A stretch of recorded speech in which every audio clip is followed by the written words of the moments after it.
Hola, buenas tardes a todo el mundo. Yo soy Víctor Muñoz de la Sala Beck de Barcelona y nada, me gustaría dar la bienvenida a Conchi León y a Claudia Buzao, que va a entrevistar a Conchi. Conchi es una de estas artistas que tenía que participar en este GREC y que desgraciadamente no ha podido venir a Barcelona y por tanto hemos considerado que estaría muy bien que la conociéramos un poco, como mínimo, a ella como artista y a su trayectoria, y por eso Claudia va a conversar con ella. Nada, daros la bienvenida en nombre de la Sala Beckett del Festival Grec y podéis empezar cuando queráis. Muchas gracias. Muchas Gracias. gracias. Bueno, buenos días, Conchi. Permíteme que primero te presente un poco al público, porque me gustaría un poco hacer un pequeño retrato, resumen sobre quién eres como artista. Empezaré con una cita de Tolstoy. Tolstoy decía que si quieres ser universal, primero deberías pintar tu aldea. Y eso es precisamente lo que lleva haciendo Conchi durante ya casi 20 años, ¿no? Porque empezaste a escribir a principios de los 2000, ¿no? Y como dramaturga, ella se dedica, ha escrito sobre todo sobre las mujeres que la rodean, sobre mujeres yucatecas y su entorno en Yucatán. Además de ser dramaturga, también es actriz, docente, estudió periodismo y creo que, no sé si aún sigues, pero escribes una columna en un periódico, ¿verdad, Conchi? Sí. De crítica teatral, ¿verdad?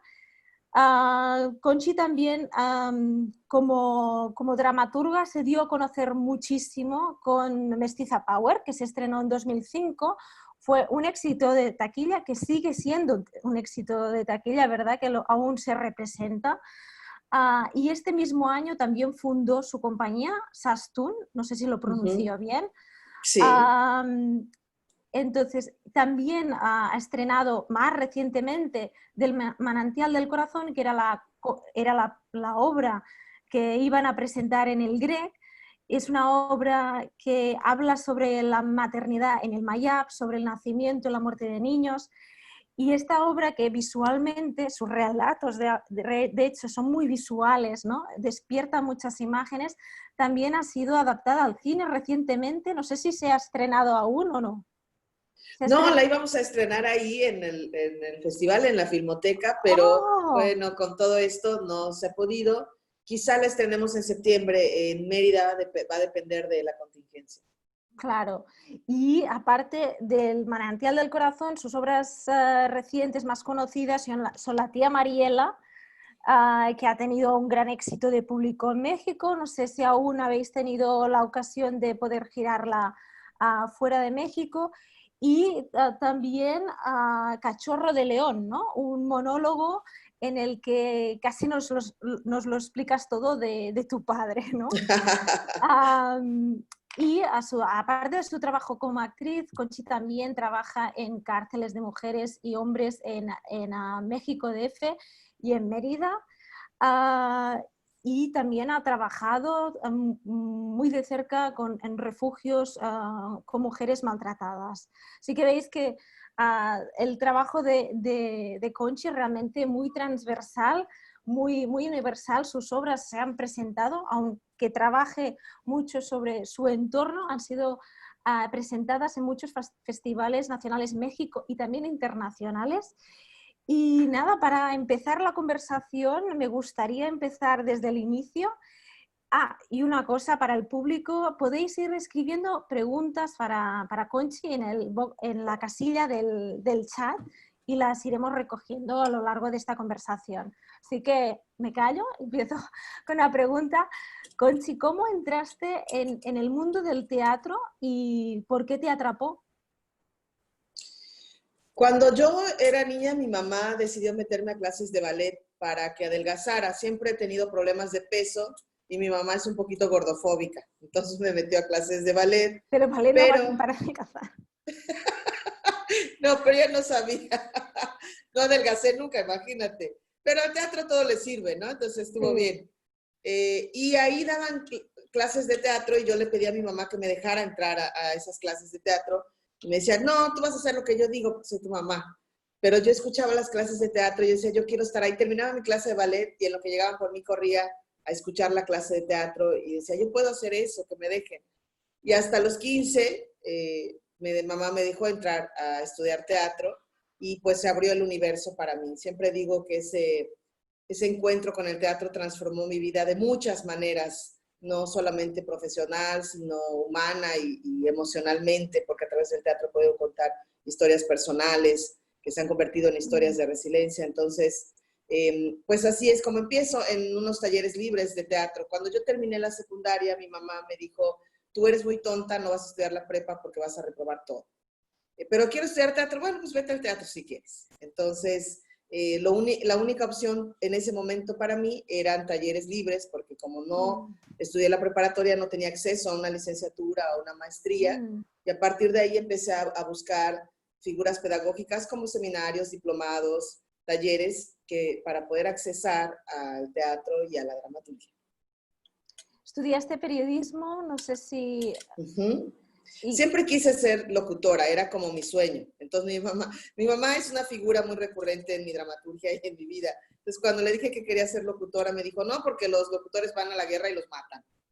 Y le dije, pero los matan, sí, los matan. Entonces dejé mi sueño de ser locutora, pero estaba ahí mi sueño de ser locutora, periodista, que es un poco lo que hago también con los testimonios, claro. Es ir detrás de los testimonios. Entonces, en algún momento tuve la oportunidad de tomar un diplomado de literatura, protocolo y periodismo. Y pues sí, es una de mis grandes pasiones.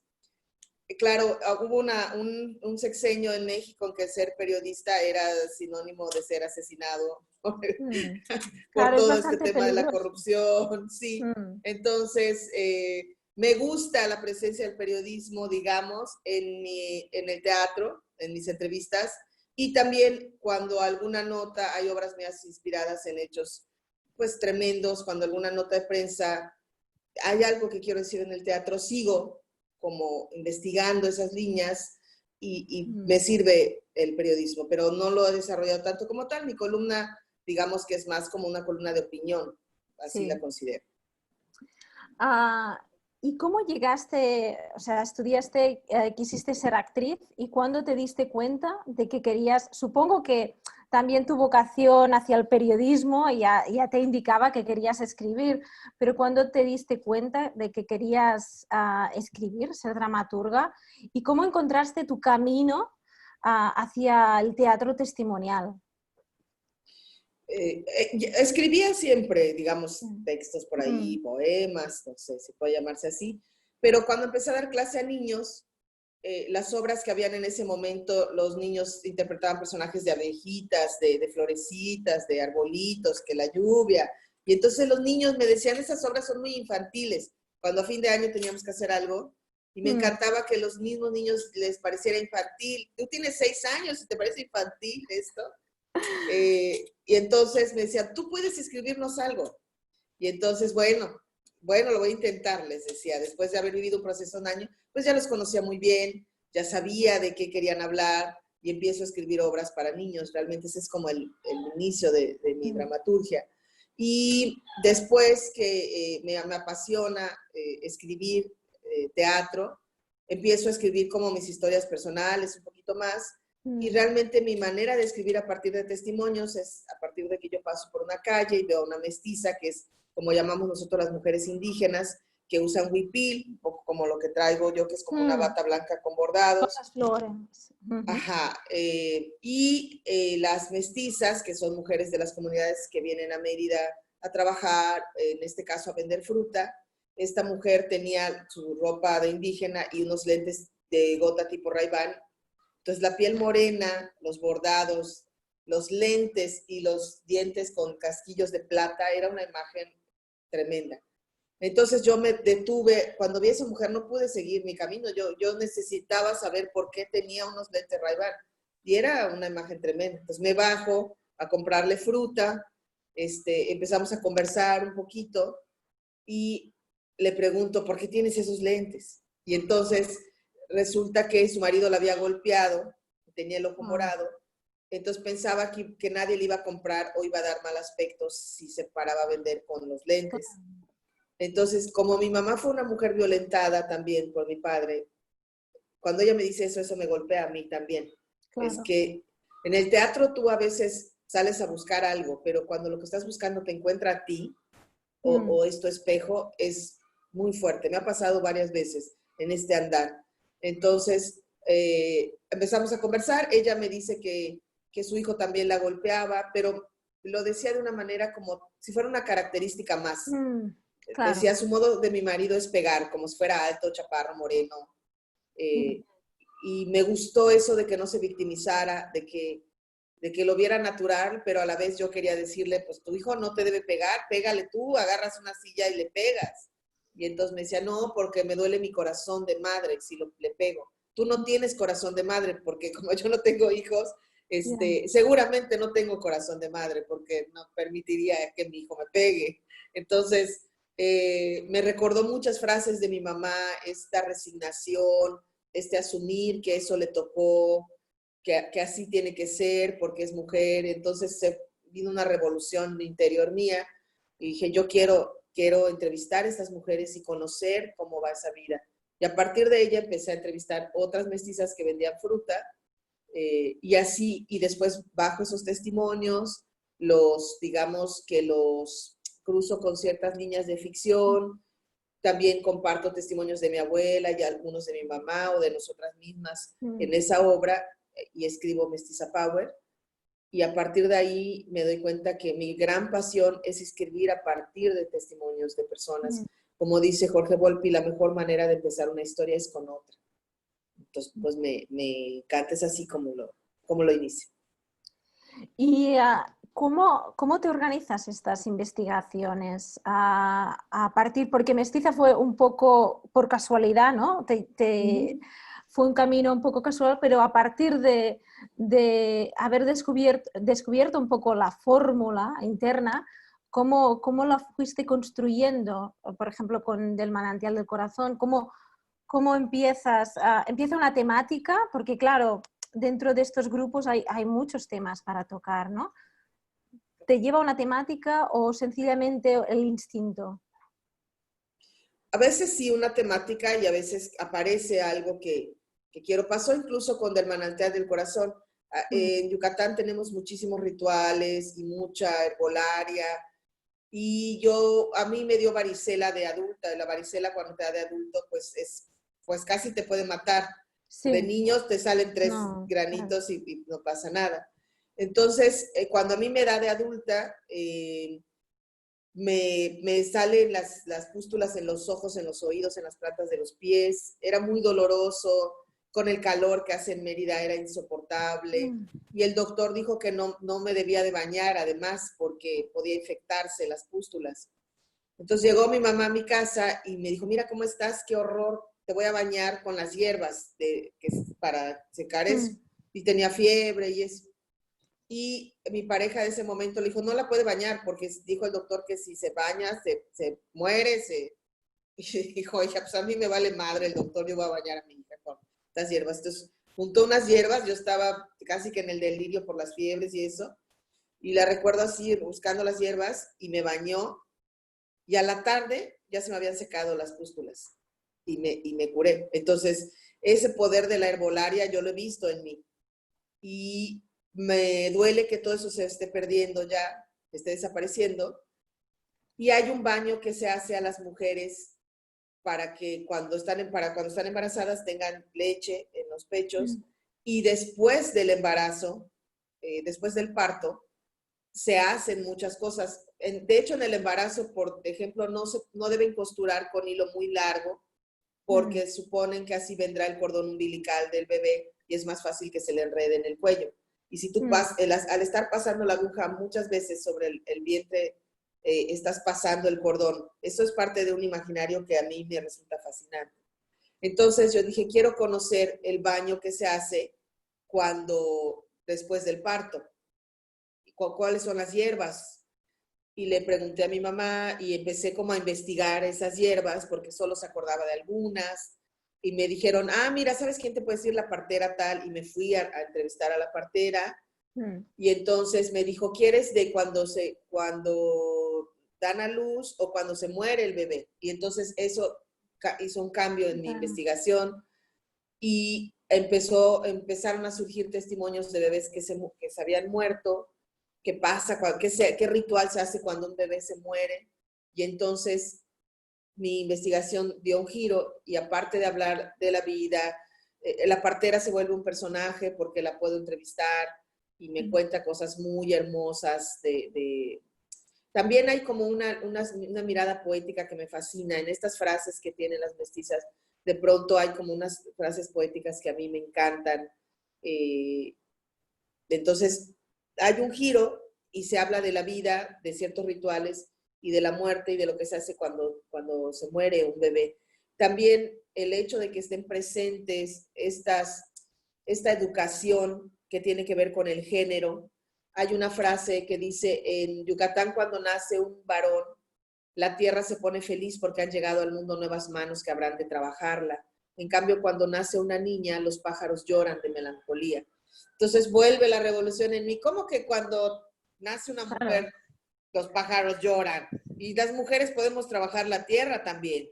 Hay excelentes mujeres que saben sembrar y que saben cosechar. ¿Por qué la tierra se pone alegre si nace un hombre y se pone triste si nace una mujer? No. Entonces, otra vez vuelvo a recuperar ese discurso y volver a decir, no, las mujeres, en las manos de las mujeres pasa la vida, con la maternidad, con el alimento, con muchas cosas. Entonces, un poco, yo generalmente escucho lo que va apareciendo en el camino. Y a veces me pasa que, digamos, que la gente con la que yo comparto mis textos me dice, estás hablando de dos cosas, tienes que decidirte por una porque el público no va a saber hacia dónde. Y en el caso de Manantial funcionó bien hablar de las dos cosas y bueno, pues la verdad es que la obra ha tenido muy, muy buena aceptación. Y, o sea, y además en tus obras, aunque uses o trabajes a través del teatro testimonial, a nivel de puesta en escena sí que vas variando bastante y depende, ¿no?, un poco de lo que hayas encontrado, porque yo he visto, por ejemplo, la puesta en escena del Manantial y luego la de Tía Mariela, que también es más teatro regional, ¿no?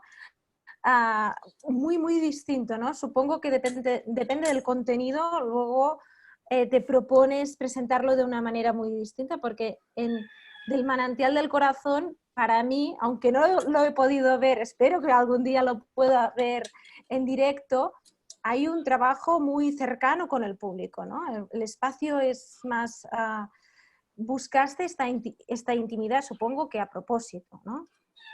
Sí, necesitábamos para el momento del ritual y que la gente quisiera participar en el ritual, era importante que la gente estuviera cerca y las actrices tenían la instrucción de cuando pases toca al espectador, pasa cerca las flores para que las huela, míralo para que cuando les digamos pasen a compartir el ritual, sientan que ya son parte de esto. Entonces no podíamos tenerlos ahí lejos y después decirles vengan porque sentíamos que no se iban a atrever porque la obra estaba ya lejos. Claro. Entonces era parte de nuestra estrategia para que cuando dijéramos pasen, pues sí, ya, si ya nos agarramos, ya hablamos, ya nos regalaron una pelota, ya empezaron a hacer cosas que acercaran al espectador.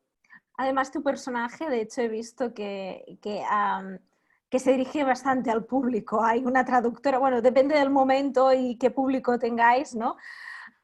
El humor también forma parte de tus obras. Ahora, cuando hablabas de Mestiza Power, se nota qué rol juega en tu dramaturgia el sentido del humor, porque hablas de cosas muy crudas, muy de violencia, pero le metes humor.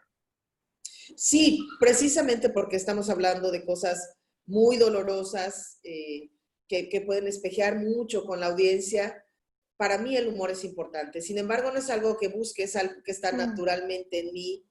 Mi padre, como todos o como la mayoría de los hombres violentos y golpeadores, era un hombre sumamente encantador y tenía un sentido del humor increíble, increíble. Entonces, esa mirada del humor. Él siempre, cuando llegaba y estábamos llorando porque pasó algo, se rompió un juguete o algo, hacía una parodia de eso.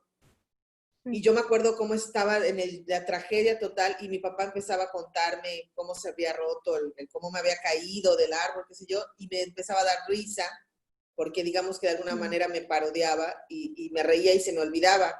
Entonces ese humor está en mí desde niña por la mirada de mi papá, y para mí es pues muy sanador que esté en mi dramaturgia, porque el humor es un escape y es algo que para mí es muy importante, sobre todo porque estamos hablando de estos temas tan dolorosos.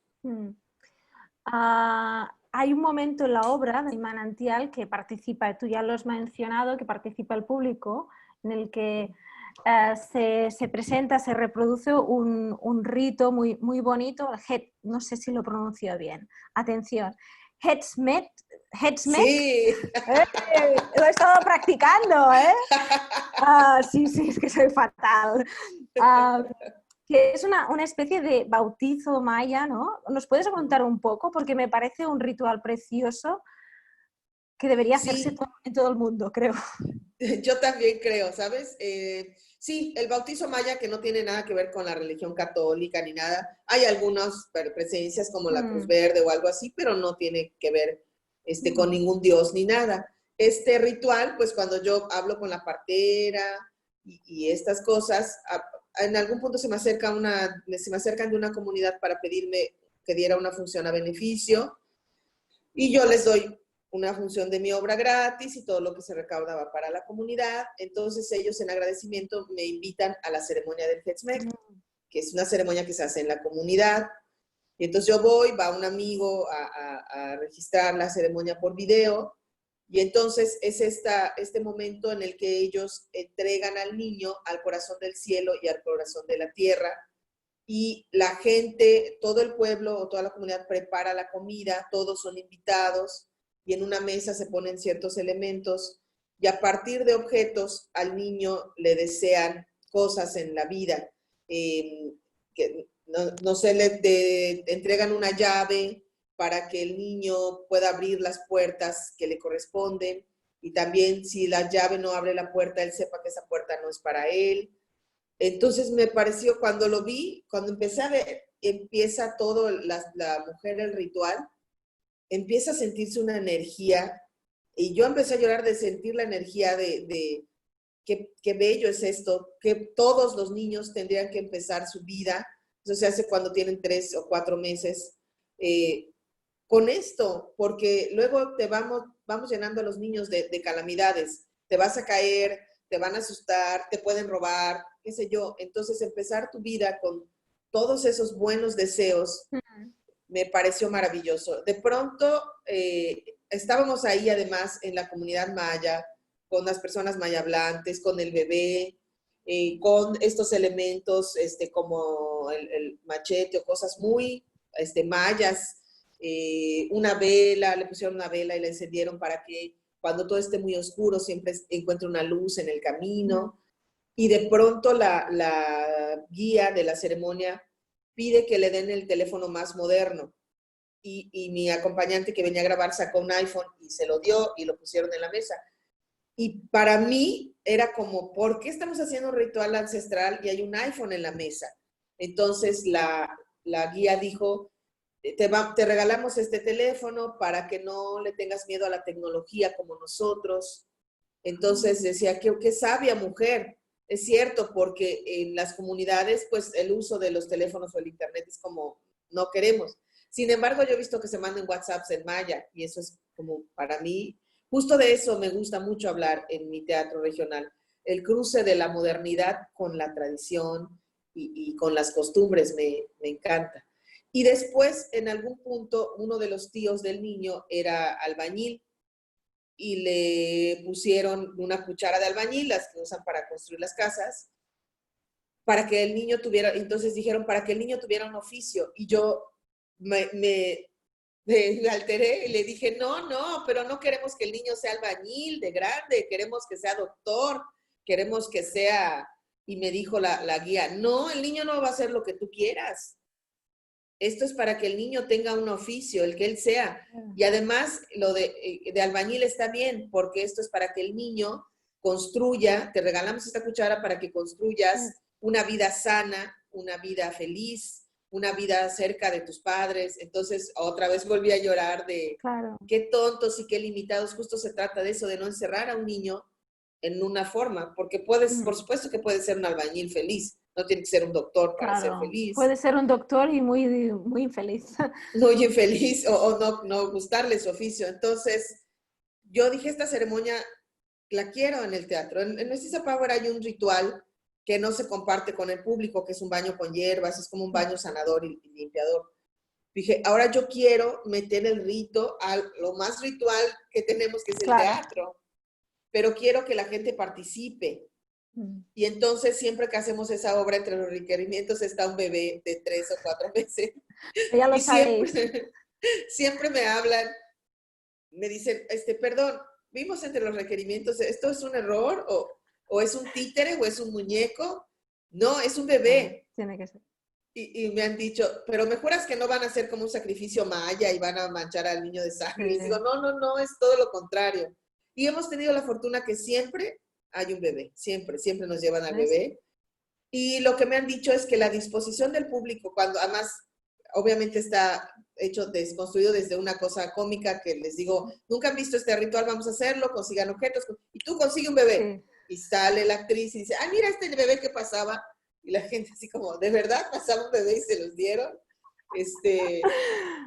Y dicen que cuando entra el bebé, su disposición es, yo quiero estar cerca de ese bebé. Y también yo vi a la chamana que hacía este ritual, que pasó a alguien y no tenía nada que decir, y ella le dijo, ¿no tienes nada bueno que decirle a un bebé? A la vida en lo más puro, ¿no tienes nada que decirle?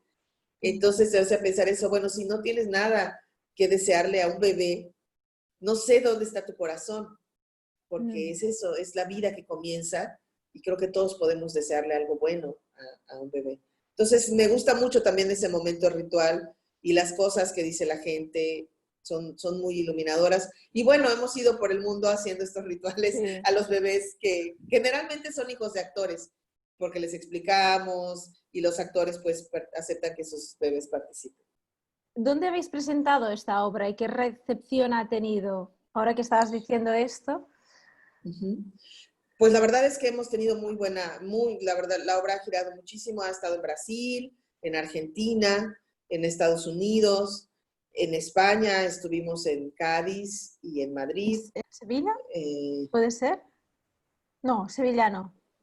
No estoy... Me equivoco. Sí, creo que en Sevilla estuvimos. Estuvimos en el Festival de Cádiz, en el Iberoamericano, y de ahí nos fuimos a Sevilla. Sí, a Sevilla, tienes razón. Es que de una entrevista se me quedó que habíais estado por Sevilla con esta obra. Sí, sí.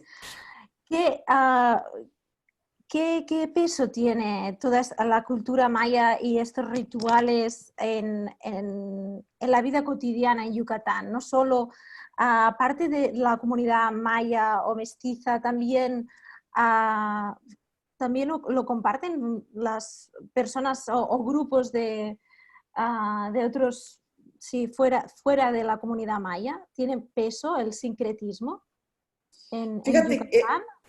Es muy curioso porque sí, pero no aceptado libremente. Hay un poeta que cuenta, él tuvo una nana maya y la nana hacía todos estos rituales. La mamá de él era muy católica y la mamá le decía, no hagas esas cosas en mi casa porque aquí solamente Dios. Sí. Y justo él cuenta que una vez hay una especie de como de ritual mágico por imitación, le llaman entre los rituales. Justo este hombre tenía, no me acuerdo no parece, viruela me parece, pero la tenía por dentro. Ves que también la viruela a veces es por dentro y no brota y es como más peligroso porque lo que necesitas es que brote la viruela. Y entonces, pues estaba con esa calentura también y no pasaba nada. Y entonces la nana le dice a la mamá, a mí no me importa si me corres, yo voy a hacer el ritual para que le brote la viruela. Y entonces agarra unas semillas de achiote, unas semillas rojas chiquitas, y dice una oración y avienta, o sea, y la mamá le dice, no lo hagas, no, esas brujerías en mi casa no. Y le dice la nana, el niño se va a morir si no le... Entonces, la señora ya no dice ni sí ni no, pues la nana toma las semillas, las avienta bajo la hamaca, y el niño, porque él narra esa historia, ese poeta, dice, yo vi a mi mamá con el rosario en la mano así, pero empujando a la nana para que hiciera el ritual. Entonces lo hace, ya le brota la viruela y se cura.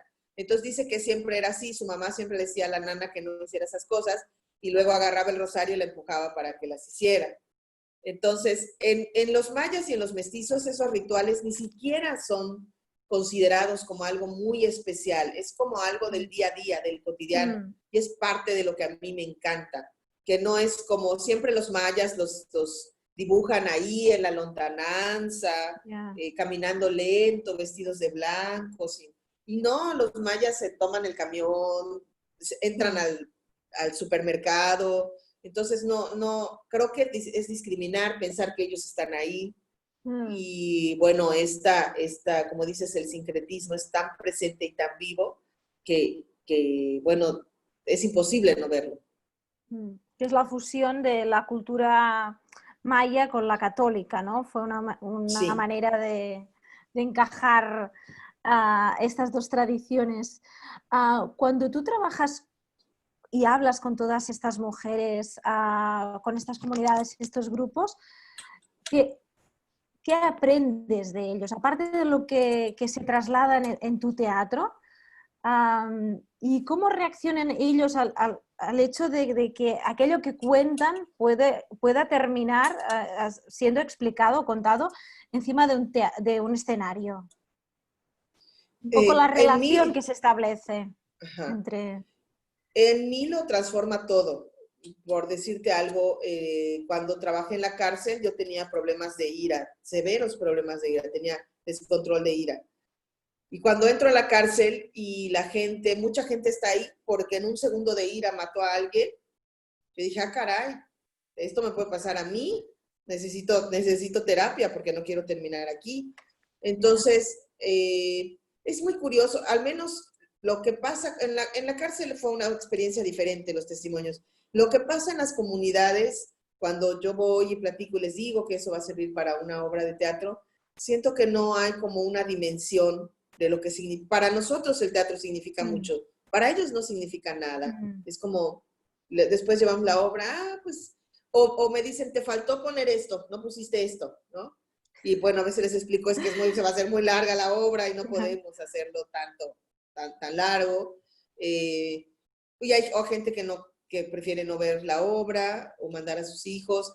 Nos pasó algo muy padre con Manantial del Corazón, que una alumna mía que le di clase de teatro cuando niña, ahora era doctora y estaba haciendo prácticas en una comunidad en la que había mucho embarazo adolescente y mucha muerte del embarazo del bebé o de las chicas que se embarazaban a los 13, 14, 15 años, porque como la comunidad está un poco lejos de Mérida y la partera las atendía si había alguna complicación, precisamente porque estaban muy chiquitas y se requería una cesárea, en lo que llegaban a Mérida el bebé se moría o se moría la mamá.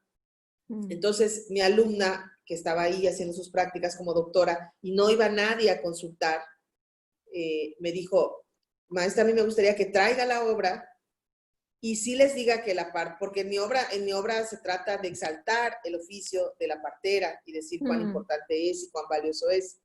Y ella me dice, a mí me gustaría que traiga la obra y que diga que sí es importante la partera, pero que el doctor es importante, que vayan a la consulta para saber si el bebé va a requerir una cesárea. Entonces eso iba contra mi obra, pero nada es más importante que la vida de un niño, ni siquiera mi obra. O sea, si yo le puedo salvar la vida a un bebé y tengo que dejar de hacer mi obra, pues le voy a salvar la vida a un bebé, eso es definitivo. Entonces, cuando ella me dice eso, yo lo hablo con mi equipo, les digo, vamos a ir, y yo voy a decir, pero vayan a la consulta, hay que ir con el doctor, aquí está la doctora, que además yo la conocía porque es mi alumna y es una mujer con una ética y con una vocación hacia la enfermería enorme, ¿no?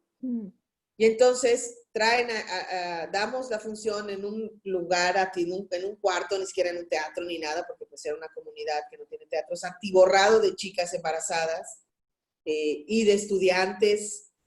Y entonces, bueno, decimos la obra, paso a la doctora, incluso les digo, miren, aquí con la doctora tiene que ir. Y entonces me voy y luego me cuenta ella que los estudiantes que habían visto la obra se habían enojado porque habían visto el ritual y habían dicho, eso es de nosotros, ella viene de Mérida, ¿por qué hace nuestro ritual? Entonces nosotros vamos a hacer una obra y vamos a hacer el ritual a nuestra manera. Entonces ellos hacen una obra de teatro donde hacen el Hetzmek, cosa que hacen todos los días y que no le prestan la menor importancia. Atención. Pero cuando lo ven en el teatro tiene este prisma que es espectacular, ¿no? Entonces hacen el ritual, hacen su obra y se ganan un premio y deciden fundar un grupo de teatro. Y para mí eso se convierte en una de las experiencias más increíbles que he tenido, porque sacamos el ritual de la comunidad, se lo regresamos teatralizados y ellos dicen, esto es de nosotros, vamos a hacerlo. Y eso me encanta, es una de las experiencias más significativas que he tenido. Nunca he tenido problema con los testimonios que he compartido y siempre digo que quizá es porque comparto también testimonios de mi mamá, de mis abuelas, de mis hermanas, míos propios, y yo jamás pondría un testimonio de mi madre que fuera contra ella. Y ese mismo respeto es el que yo tengo con todos los testimonios. Mira, tenemos una pregunta aquí que nos han mandado Reyes Barragán. Dice, ¿qué recepción tienen tus piezas teatrales en los países donde las has representado? ¿Las ven como algo muy folclórico, exótico o realmente entran en contacto con lo universal que hay en ellas? Un poco las dos. Unas personas sí es como, venimos a ver a los mayas, ¿no? El Yucatán Curios, yo digo siempre. Y nos dicen cosas como, pero ¿por qué tienen los huipiles tan blancos? Tendrían que estar sucios porque trabajan en la tierra, tendrían que tener tierra. Hay como una imagen preconcebida y que no tiene nada que ver con la realidad. Pero hay personas que conectan mucho con las historias porque al final de lo que sucede con lo maya es que así es la forma, pero el fondo, que es la violencia, que son las historias de la maternidad, de la muerte, eso es lo universal. Y eso conecta con muchas personas algunas veces.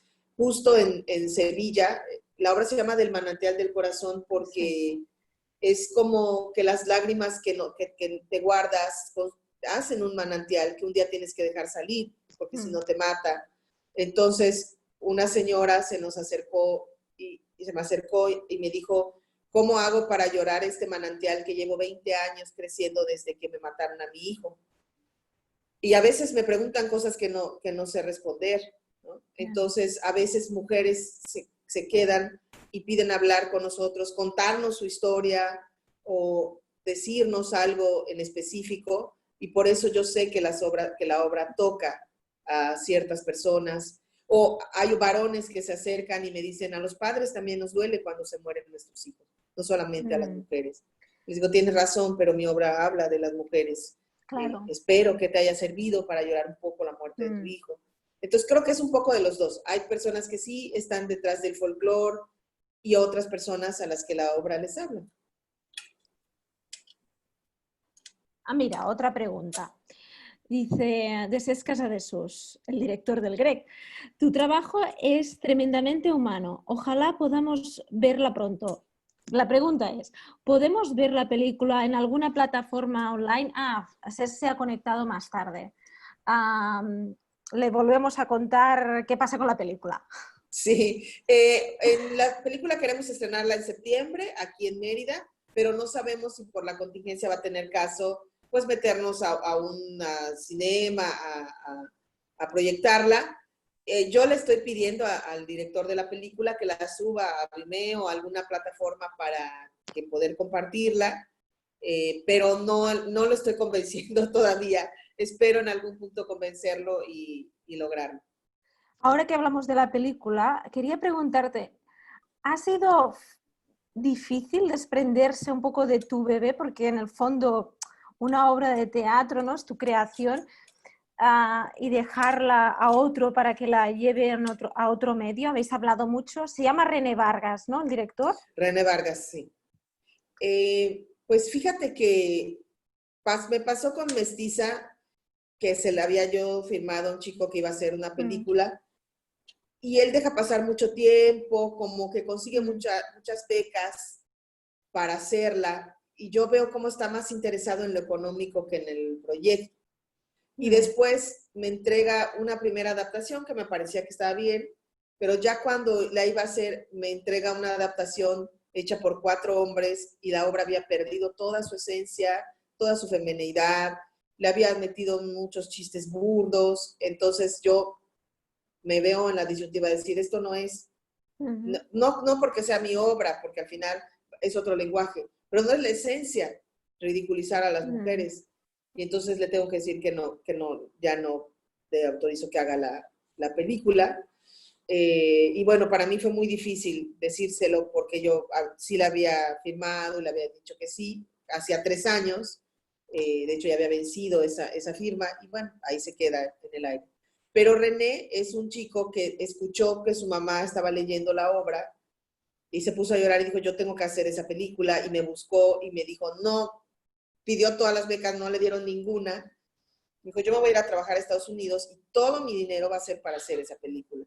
Entonces, cuando yo veo el esfuerzo que le está haciendo y cómo está trabajando y cómo me voy a ir a Mérida tal día, él vive en Los Ángeles, ahí está trabajando, y viene a Mérida y trae a la gente y mueve cosas, yo misma consigo otras cosas aquí para que se haga la película. Y le dije, quiero que trabajemos muy cerca porque no quiero que se pierda nada del discurso.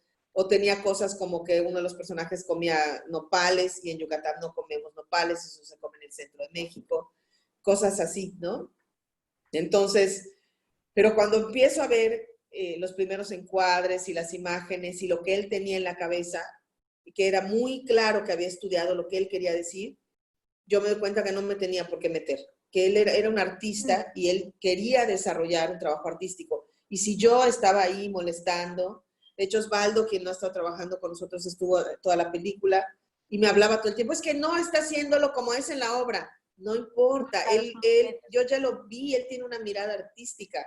Y es como la película El Festín de Babette, hay que dejarle a la gente hacer lo que quiera hacer, lo que tiene que hacer cuando es posible. Entonces, creo que sigue todavía en edición. Hay una de las historias que me parece que no termina de estar bien contada, pero creo que encontró muchas cosas. Entonces, pues yo me hice a un lado y lo dejé a él crear a partir de la obra de teatro.